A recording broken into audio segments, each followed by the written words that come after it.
We have a major Julius Randle trade update, as it appears that teams will be monitoring his situation now that the Knicks are in offseason mode, and that he could be on the move to prevent the Knicks from signing him to a contract extension, and we have to break this down. So what's up, guys? Welcome back to Knicks Digest. It's Chris here, and the NBA offseason has begun for us as the Knicks are eliminated from the playoffs. Very sad. But we're going to keep on moving and jump right into some trade talks. And according to Shams, teams are monitoring Julius Randle's situation in New York. He said this on his FanDuel TV show, and like Evan Sidery highlights here, Shams talked about how Randle is eligible for a 4-year, $181 million contract extension this summer, and that if the Knicks did not decide to extend Randle, he could very well be on the move. He's got that $30.3 million salary alongside draft capital, and it makes it very easy for the Knicks to go out and trade for a star, especially when you consider they can pair this with Mitchell Robinson's $16 million if they want to bring back Hartenstein and make him the center of the future, or Bojan Bogdanovic, who they're probably going to have to opt into, or that trade was going to be a real waste because they did it to get a tradable contract. So definitely we're going to see that kind of develop, but also Julius is a star. The last 4 years of his NBA career, he's made 3 All-Star teams and 2 All-NBA teams. He's helped turn the New York Knicks franchise around completely. He's an excellent player. He embodies New York's grit vibe. I don't really see a reason why to trade Julius outside of financial reasons. But even still, I don't understand why they're talking about it like the Knicks need to go star hunting. The Knicks would be in the Eastern Conference Finals right now had Julius Randle been healthy. Forget all the other injuries. If simply Randle were healthy, the Knicks would be in the Eastern Conference Finals. I wouldn't have to be making this video because we'd still be in the playoffs. But no, that is not how it worked. Everyone got injured, including Randle, and now we're in the offseason. I'm still not over it. This absolutely sucks. But Julius Randle also just recently re-signed with CAA after leaving 6 months prior to sign with WME. And that kind of makes me think that Julius is not going to go anywhere and that they are going to assign him to an extension this summer. Julius has been very vocal about the fact that he's fine taking a pay cut if it means it makes the Knicks better. He's done it once before after his breakout year. I could see him doing it again because he could wait and not sign an extension this summer, become an unrestricted free agent in 2025 for the first time since, 2019, and then sign an extension with the Knicks for even more money, or sign with another team for more money. So why would Julius take this deal this summer?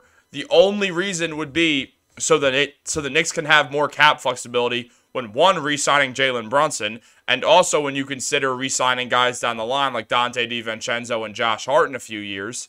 So it is something to keep in mind.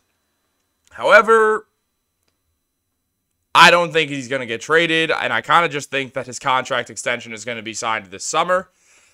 But who knows? The Knicks are a favorable destination for the first time in forever, actually. So, outside of the fact that they're in New York, which is the greatest city on the planet, they have not been a good basketball team historically, but that is changing. For the last 2 years, they've made the second round. They've almost made the Eastern Conference Finals twice. They've shown that they're a great team that can battle through injuries. They have an excellent vibe around them. They're a team of winners. I mean, Brunson literally said this season was not a success because they didn't win the finals. This is a team of winners. This is not the same New York Knicks that I grew up watching, that you all watched for the last 15 years prior to 2021, outside of those mellow years. This is a different New York Knicks team. Stars are going to be interested in coming to the Knicks. The Knicks are going to have to monitor that. Whether it's a guy like Paul George, who I'm going to make a video on in a little bit, or LeBron. But in all seriousness, guys who would want to be traded or could be traded, like a Devin Booker or even a Kevin Durant, or obviously Mikal Bridges. There's a lot of names that you could throw into this and just be like, oh yeah, he could fit with the Knicks. I see it. Maybe he wants to leave his team, and the Knicks would be the premier destination. And obviously, I can't forget Donovan Mitchell is one of those names. I think the Knicks know that with the way their cap works, they're going to have to make a trade soon, and that seems to be what's happening here.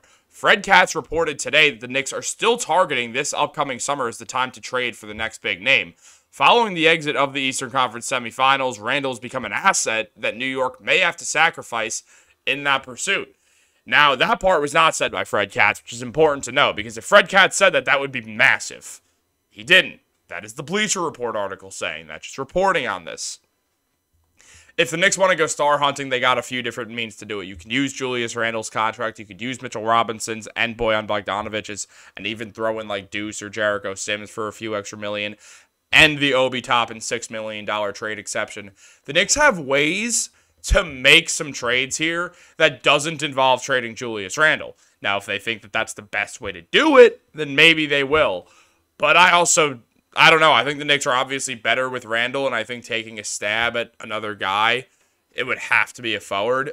And, I mean, all right, maybe they want to get Mikal Bridges so badly that they offer Julius Randle to Brooklyn. I don't see why the Nets would want Julius. He's older than Mikal, and just the Nets are a disaster. I don't see what getting Julius gets you. So if he were to be traded, I think it would be way more likely that that would be a 3-team trade where the Knicks trade Randle to get Mikal, and then Randle goes to a third team. Also, Randle hates the Nets, so I think he would be pretty upset that the Knicks moved him there. And it's also important to note there's a big trade embargo between the Knicks and the Nets. It's been like 40 years since the last time they've made a trade. It's going to be hard to imagine they'll make one soon, but you just never know at this point. OG Anunoby can opt out this summer, and he's going to. Jalen Brunson is a player option that he's going to decline. Mitchell Robinson is going to hit free agency in 2025. Dante DiVincenzo and Josh Hart will be free agents in 2026. As noted, this roster is going to become very expensive in the near future, and more restrictive collective bargaining, and the more restrictive collective bargaining agreement, I apparently can't read, makes it a lot harder to build like a super team or something. And I think that's like a massive part in this. It's like, okay, we have to make a move now because this is only going to get harder to do in the future with all these contract extensions. I mean, all of their money is going up outside of maybe Josh Hart. Brunson's going to get a massive bag. Hartenstein's going to get paid this summer, probably by the Knicks. OG Anunoby is going to get somewhere around $30 million this year. Dante DiVincenzo is going to get a massive bag. Josh Hart could get more money.